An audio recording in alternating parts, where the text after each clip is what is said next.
Can you tell me what C.O.P.S stands for? C.O.P.S. C.O.P.S. It's C.O.P.P.S. Everybody thinks it's C.O.P.S. C.O.P. Community-Oriented Policing and Problem Solving. And the C.O.P.S team was something that Chief Rod Lyons began. It kind of, we've always had the idea of wanting to do it. He finally said, let's just go ahead and do it.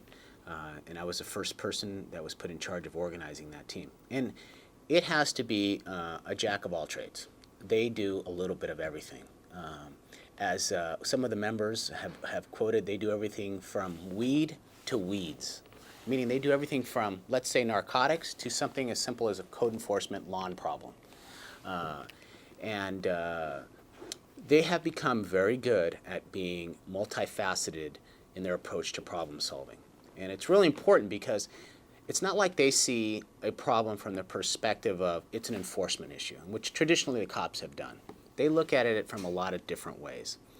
They look at it from enforcement, of course. They look at it from an investigative standpoint. They might look at it from a code enforcement standpoint. They might look at it from a land use standpoint. They look at problems from a lot of different ways, and they're all cross-trained in all of those things. And our C.O.P.S team also is our main gang unit, because the typical approach of gang enforcement a lot of cities have used is going out there and doing enforcement or some investigation. We do a full spectrum approach to our gang problem.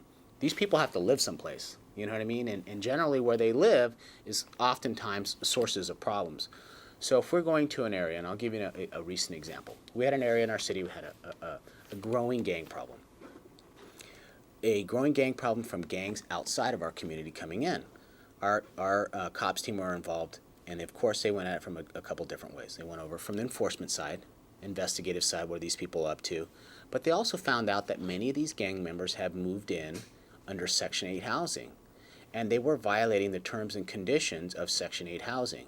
So they went in and approached it from the Section 8 side. They brought in the Section 8 investigators and said, look, these people are gang members. They're using Section 8 housing money to basically, promote their gang-style life. And, so there was a big operation involved, our C.O.P.S team, Section 8 housing, code enforcement, all these different people that went out there and try and really solve the problem.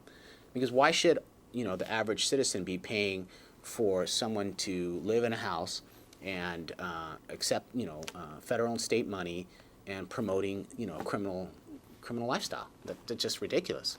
So that was very effective. But that's not the traditional role of police officers, We don't usually do that.